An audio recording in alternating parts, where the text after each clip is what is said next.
Today, I'm flying around the world in 80 hours, entirely in first class. I'll travel across multiple continents and time zones in 6 of the most luxurious planes. With a sticker price of $40,000, you can expect in-flight showers, luxury bedrooms, in-seat minibars, and Michelin-starred dining. Oh, and you're invited along for the ride. Let's pick up my mammoth journey then, on the ground in Dubai at 7 AM.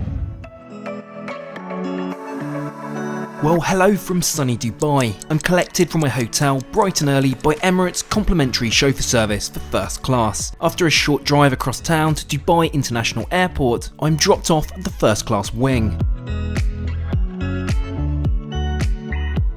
As a result of this privacy, check-in is efficient and dealt with in a matter of minutes. I'm told I'll be able to enjoy the world's largest first class lounge. Needing no persuasion, let's hotfoot it over there. This lounge takes up an entire floor of the terminal. I think at this point it's past being a lounge, it even has its own duty free. We'll briefly stop by the restaurant, which is a spectacle in itself. I'm led over to my rose-adorned table and served a selection of fresh pastries and most importantly the first of many caffeine hits. I won't eat much of the extensive menu as breakfast is served on board my flight. As for the rest of the lounge, there's more seating than you can ever need. There's a nap room and even a cigar room. Without getting too carried away and before missing my flight, let's head straight over to my gate. But wait, here's the other unique thing, you board directly from the lounge. Admittedly, the shine is taken off this experience somewhat when it's a remote stand, so we'll need to board a bus first, but hey, that's all but a detail. A few minutes of AvGeek heaven later, we're met with our first class aircraft of the day, the Emirates Boeing 777.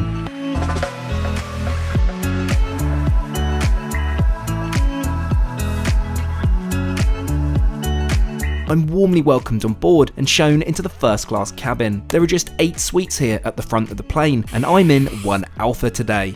It may not be the flagship A380, but this is certainly an impressive place to be. After stowing my bag, I'm offered a pre-departure drink.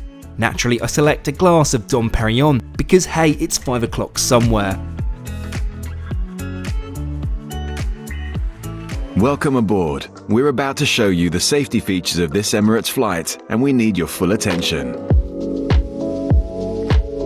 Thanks to how far out we're parked, the taxi to the runway is short, and within no time we're hurtling down the runway into the scorching Dubai morning sunshine.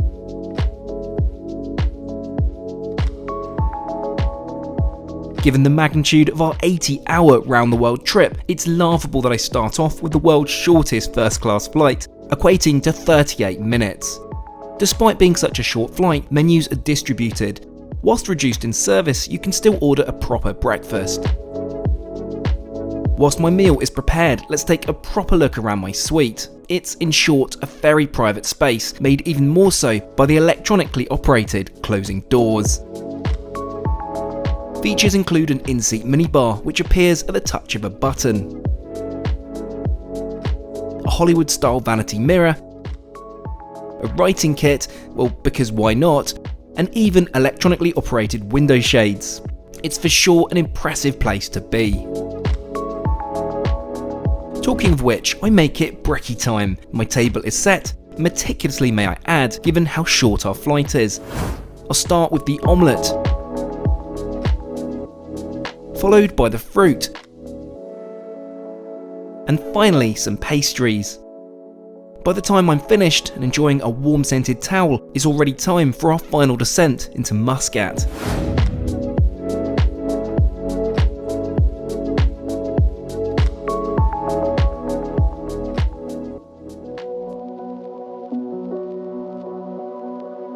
Welcome to Muscat, Oman.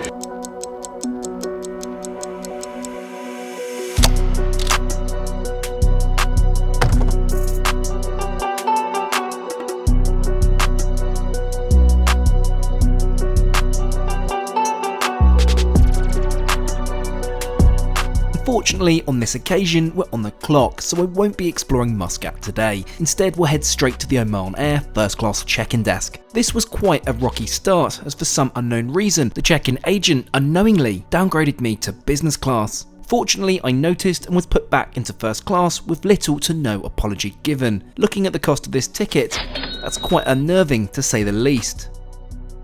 A few minutes later. Thankfully, things are set to improve as it's time to head over to the Oman Air First Class lounge.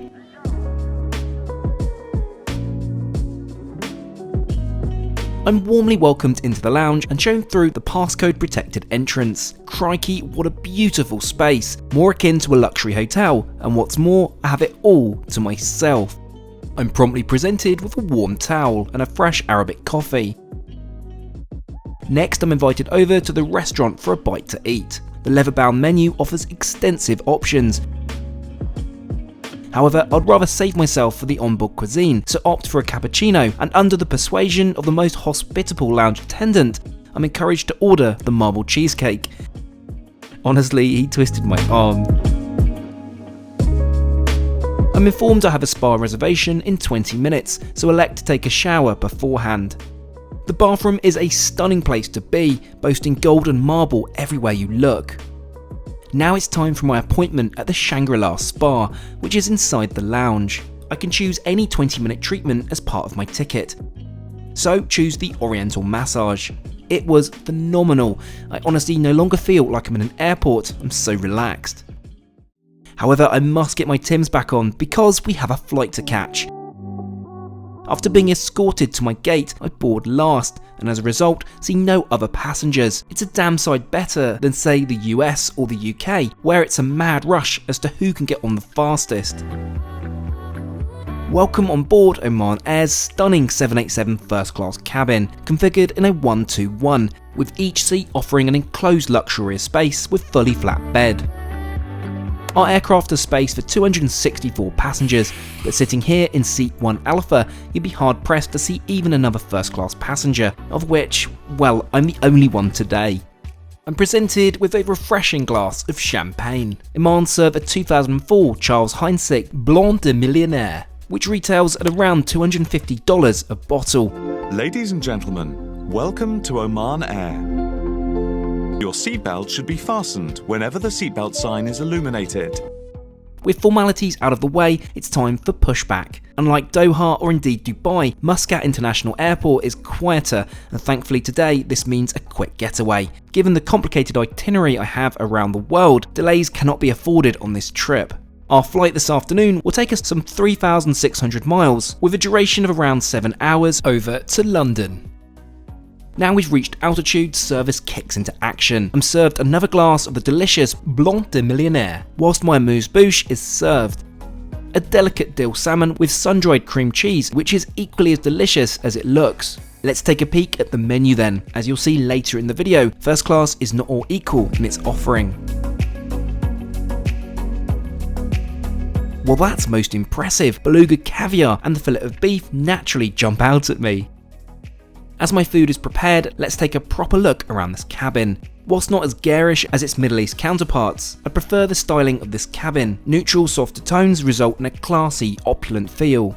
And hey, you even have your own in-seat minibar, though admittedly it's not electric. I'm led to believe this actually cools your drinks, unlike Emirates. There are extensive seating controls, adjusted by either physical buttons or the touchpad to your left. All in all, an impressive, luxury and sophisticated first-class product. I make it lunchtime. My table is set beautifully and it's more akin to a high-class restaurant than a plane seat. My beluga caviar is presented to me with all the usual suspects, though for once, wholemeal blinis. And the taste, you ask? Magnificent. Next I'm served my main, the grilled fillet of beef served with mashed potatoes and roasted greens. It's frankly divine and cooked to my liking at medium rare. To close, I opt for the chocolate and shortbread cake. Now as a chocoholic, I should have loved this, but I found it dry and lacking in flavour. With lunch out of the way, let's grab my provided PJs and head to the bathroom to change. Strangely, they only have XL, which I know is already going to look rather funny on me. Yup, as predicted, it's about a third too big for me, but hey, at least it's comfy. My attentive FA proactively makes up too alpha for me to use as a bedroom. I mean, given the cabin is empty, I guess it makes sense to spread out a bit. Whilst it looks inviting, I'm disappointed to see no duvet and just a blanket provided. Thankfully there is a light mattress topper, so that's at least something. Let's shut the suite doors and get some rest then. Got a long flight to the USA in the morning and I really need that beauty sleep. I awake not far from London, so a quick change is in order. My NASA hoodie has been hung up in my suite's wardrobe, which is most attentive. A quick change later, my Tim's back on. There's just enough time for a quick Arabic coffee before final approach. Let's get that seatbelt on then as we glide in over the Thames. All in all, Oman Air has been a grand experience, with a few minor shortcomings which could be ironed out pretty easily. The hard product itself is fantastic and the staff on board were a real credit to the airline. Well, it is welcome to London.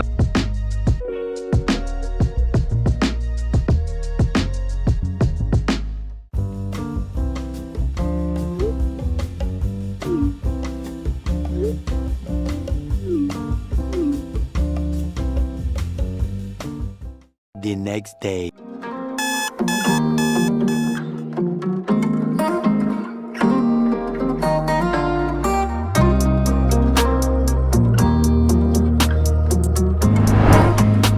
Well, good morning here from Heathrow.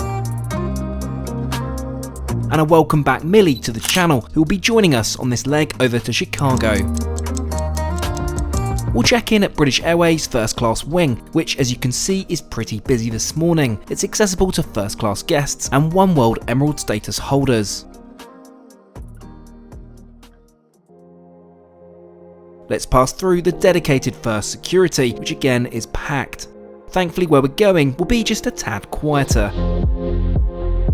Welcome ladies and gentlemen to the Concorde Room, BA's flagship offering.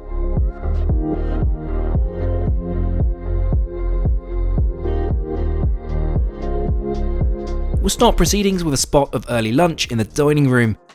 You certainly won't go hungry here, with, as you'll find out in a minute, a significantly better selection in here than on board.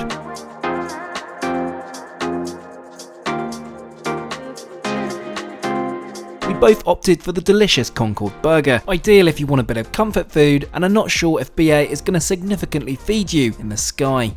We're apparently departing A gates. This isn't usually where long haul flights depart. I suspect this means only one thing.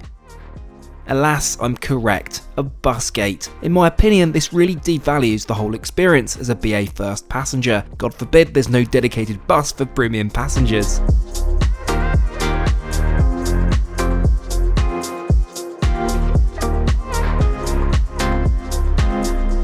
Well, here she is, the Boeing 787-10, which will be taking us all the way across the pond today.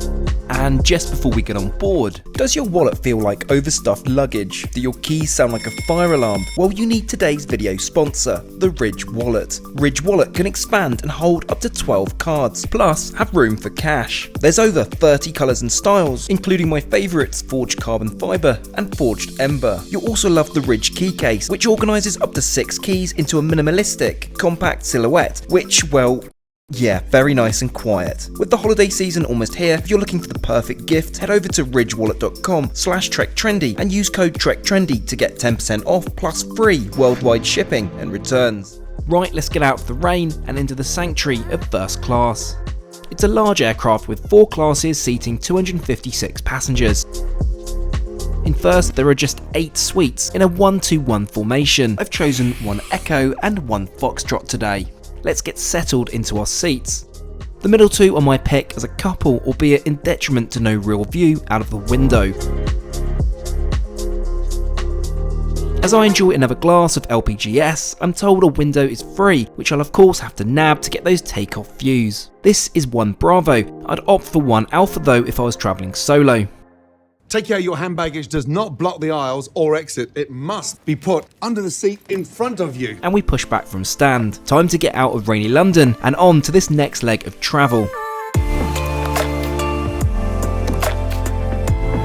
we rocket down the runway and into the early afternoon drizzle, check out one of BA's Concordes parked at the end of the runway, a fitting nod to the golden age of supersonic travel. Anyway, what's our route today? Well, we'll travel west out over the North Atlantic Ocean, some 4,000 miles, taking roughly 9 hours over to Chicago O'Hare Airport. As we reach altitude, let's get that seatbelt off and take a proper look at the suite we're in today. This is a modified Prime seat introduced in 2015. The Dreamliner seat feels classy. I love the ambient lamp that you get at your seat, which can be adjusted in brightness at the twist of a knob. There's 2 USB charging points and a power outlet hidden away to your left. The in-seat entertainment can be enjoyed on the provided Meridian noise-cancelling headphones. Selection is strong, though not up to the market-leading Emirates. Let's head back to the middle suites then and keep Millie company. I hear more food is just around the corner. BA offer a dine-on-demand menu. It's not that extensive when you compare this to the competition, but what's even more frustrating is not enough of the limited selection is loaded, as you'll find out in a second. For canapes, I'm offered a creative selection, with my favourite being the cheese and ham, utterly divine. After a brief interval, my table is set beautifully and I'm offered a selection of fresh bread. To start, I'll go for the roast beef carpaccio with truffle creme fraiche. For BA, I feel this is mighty impressive. Whilst not a caviar option, I guess given the amount still upcoming, it's a nice switch up. Sadly, we're about to have a U-turn. BA now served their take on a roast dinner in the sky. Unfortunately, there was only one available for either Millie or I, so I of course ensured Millie got this. Meanwhile, I'm left with the veggie version, which is frankly disappointing and not acceptable in first class. Thankfully, Millie thoroughly enjoyed the roast, which ultimately is my priority here. To make up for my disappointing main, a cheese board is served, featuring Harrogate Blue, Snowdonia Cheddar and Cheshire Goat's Cheese. It's certainly a hit with me. To close, sadly more disappointment. I select the chocolate mousse, but I'm served the business class offering, presumably due to running out again. Given the abhorrent price point that BA charged for this route, yes, you do read correctly, that's over $13,000. It's just not acceptable. Anyway, on with the show. Let's boot the Tims off, stow them away in my in-seat storage, get my slippers on and head to the washroom.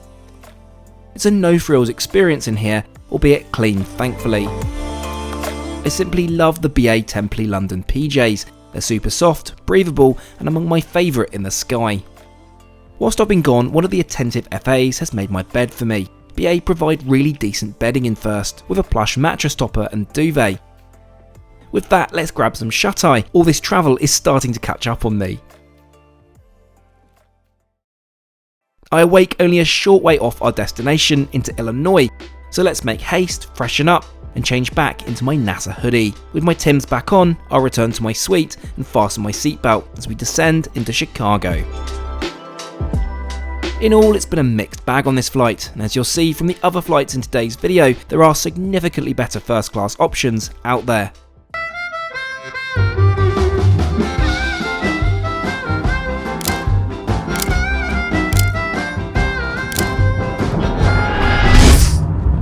Our short trip to Chicago must sadly come to an end. Millie will stay on and visit some friends, whilst I'll be continuing on my ambitious trek around the globe. Let's head straight over to the JAL check-in desk. Priced at a mind-numbing $14,000, it's a punchy one, but fret not, I paid significantly less than this, as you can too, of which I'll share in a minute. After check-in, it's time to head over to departures, armed with my freshly minted TSA pre-check, a true godsend in busy US airports. A few minutes later. I can see our departure is over at K-Gates, so let's hotfoot it over there. Access is included in the AA flagship lounge, but well, we'll focus on the opulence of JAL's onboard experience today, I think. Here we are then, the stunning Boeing 777, which will be taking us over to Tokyo.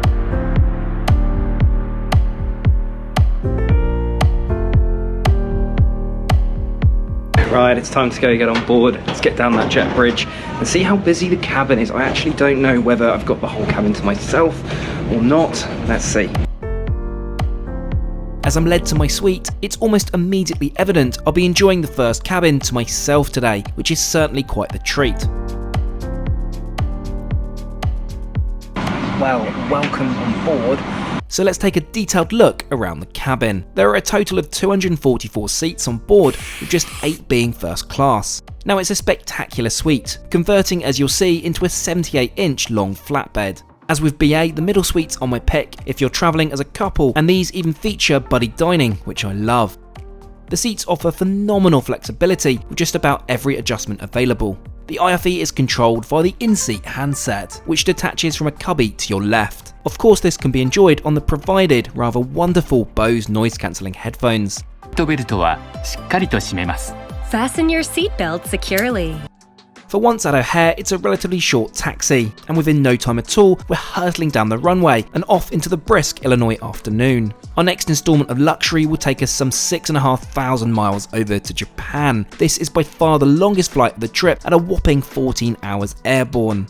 As we level out at 40,000 feet, let's waste no time at all by checking out the menu. Today there are 2 a la carte menus offered, firstly Japanese, and secondly the Western one. We'll of course be prioritising the Japanese, peppering in some of the Western. You'll see in just a second. As my table is set, we really must wheel out the champagne. Jowl serve a phenomenal prestige cuvee, served in a wine glass, which before you say, is very much an acceptable thing to enjoy such a special drink in. Let's get started on our Iberico ham wrapped orange and creme fraiche Bellini. Now that certainly whets the appetite. I'll freshen up in preparation for, and wait for it, bingo cards ready, caviar. Served with egg yolk mascarpone cream cheese, Yukon potato bellinis and salmon tartar sauce. Naturally, I'm in first class induced heaven. For main I opt for what's known as kuzara, consisting of simmered sea bass, dried radish with spicy cod roe, Japanese omelette, bamboo shoots and roasted duck breast with plum. What a wonderful assortment of flavours to get us started, though I do have to keep constantly referring back to the menu to work out what is what. Next up, the soup dish with poached lobster, delicate yet divine. Yes, it keeps on coming. A duo of sashimi and jellied mizuku seaweed with salmon roe.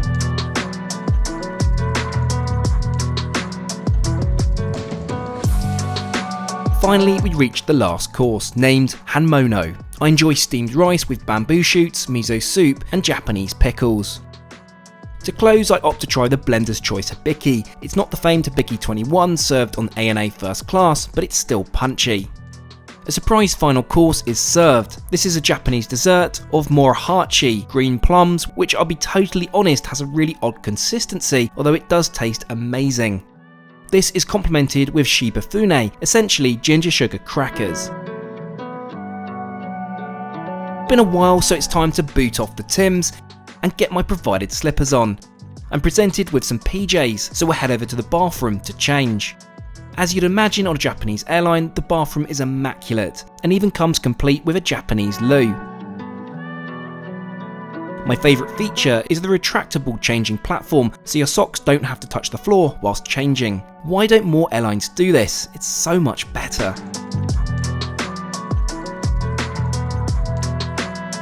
Appropriately freshened up, let's head back to my suite, or should I say bed. My lovely FA has made up the suite behind me into a comfortable bed, and needing no invitation, let's head down for a few hours kip prior to our arrival in Japan.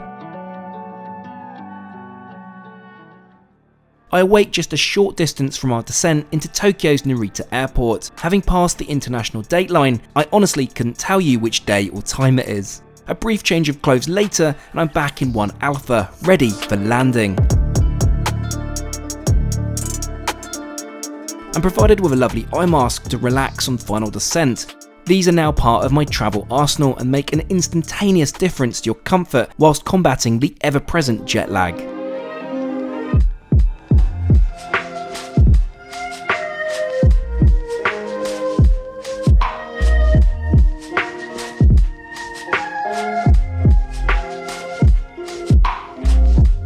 Well, it is welcome to Japan. Goodness me, what a trip that was.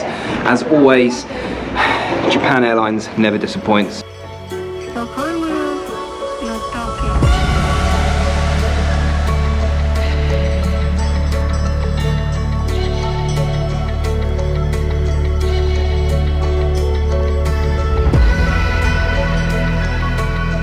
Now unfortunately at time of filming, Japan was still very much closed, and this is just a transit. Thankfully I'm able to use the JAL First Class lounge during my stay here. After a swift check-in, I'm provided with a shower booking, something I've been most looking forward to. I'll also get my own Japanese toilet, which, well, what's wand clean? Feeling much better, let's go grab some food in the restaurant. You can order via a QR code and the selection is pretty decent. I'll start with a sushi set, which, as you'd expect in Japan, is incredible.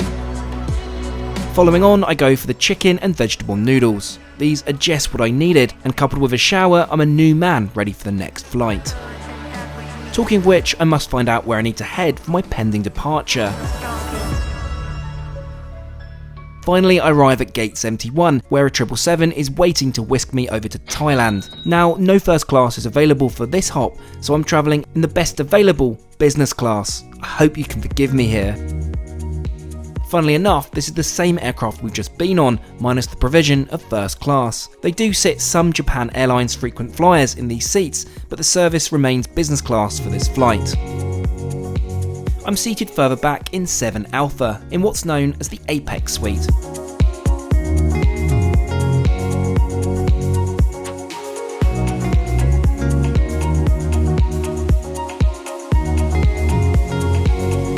It's a solid business class product with all 49 seats featuring direct aisle access. Please watch this safety video and familiarize yourself with the safety instructions. It's not long before we push back and taxi over to the runway, taking off into a rainy Japanese evening. Our flight will take us some 3,000 miles over the next 7 hours to Thailand. Now this is a night flight, but that doesn't mean that JAL skimps on food provision. I, however, will be prioritising my sleep this evening.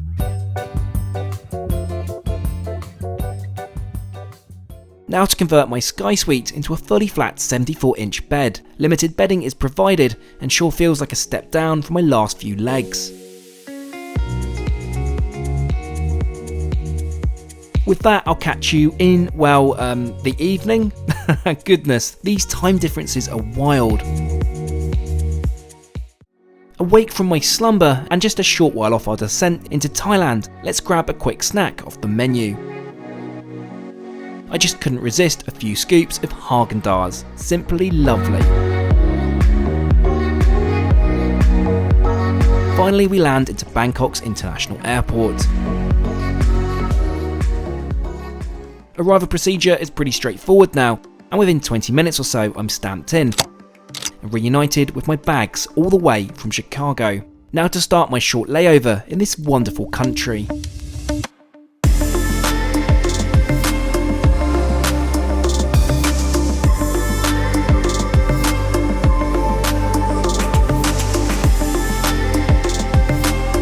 I decided to treat myself to the phenomenal Waldorf Astoria. Having slept the last few nights on planes, this is absolute bliss, though short-lived as I'm collected by my Emirates chauffeur to whisk me over to the airport again. With just 8 hours left of our 80 hours around the world, this signifies my last leg, would you believe?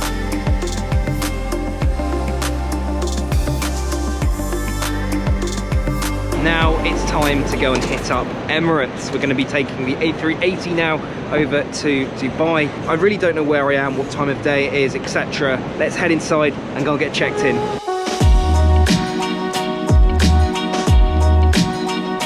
Check-in is swift, and in no time at all my bag is checked through to Dubai.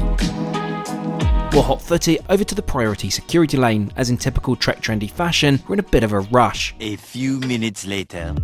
I love being back in Bangkok airport, the nostalgia here of the many years of passing through this airport. I'm glad travel is slowly getting back to normal again. Here we are then, E8. And with it, the mammoth whale of the skies. This flight was honestly quite the bargain at $2,200. Crazy when you consider the price BA charge for their first class.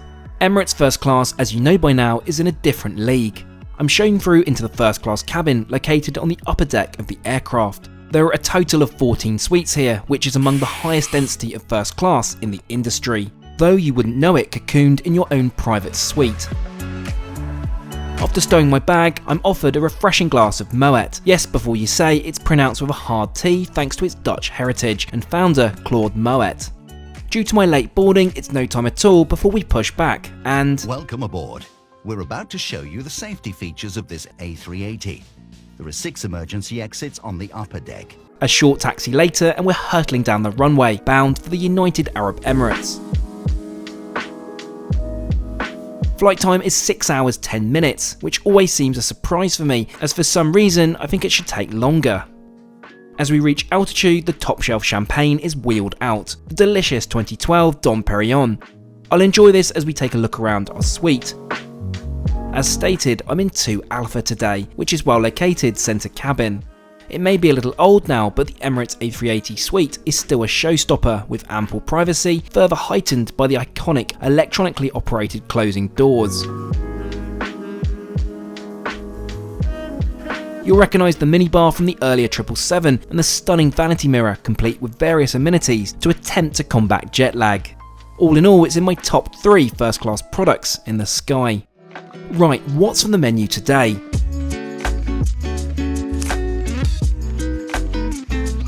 Now that's what I call a selection. Compare this to BA. Let's waste no time at all, retract the tray table and get stuck in. My table is promptly set and the caviar is wheeled out with all the trimmings. I think what I like about caviar on board a plane is it's such an event, and it really does make this occasion feel all the more special.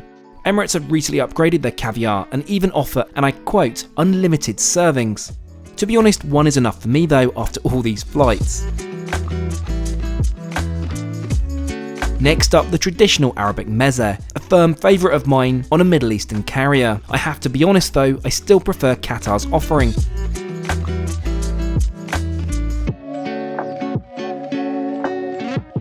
It's time to move on to our main, the seared beef tenderloin served with steamed asparagus and potatoes. It's delicious, but as is almost always the case, Emirates seems to cremate their steaks, so don't expect an Air France quality medium rare cut. With lunch out of the way, let's head over to the shower suite. Yes, you hear me correctly. I'm sure many of you know by now Emirates is the sole operator of such a product, the only commercially available shower on board a plane.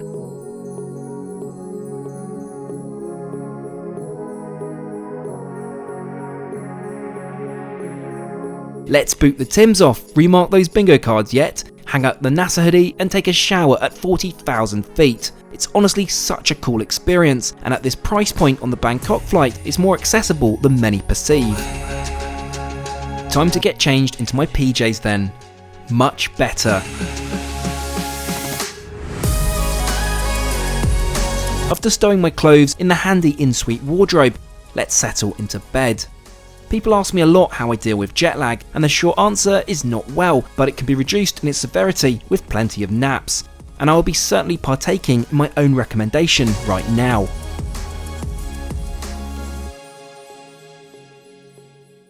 I wake a bit confused, but thankfully provided with a fresh caffeine hit. A brief change of clothes later, and we're on our final descent into Dubai.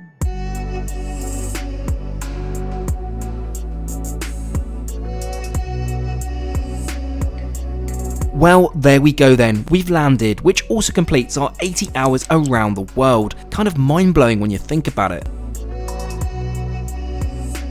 As I collect my bags for the last time on this journey, what did I actually pay for this trip? So I used a combination of cash and air miles, resulting in a total cost of $3,844 plus 213,000 air miles. Of course, I've broken this down in the description below, should you wish to learn more. Thanks so much for watching, and I'll catch you all again next time.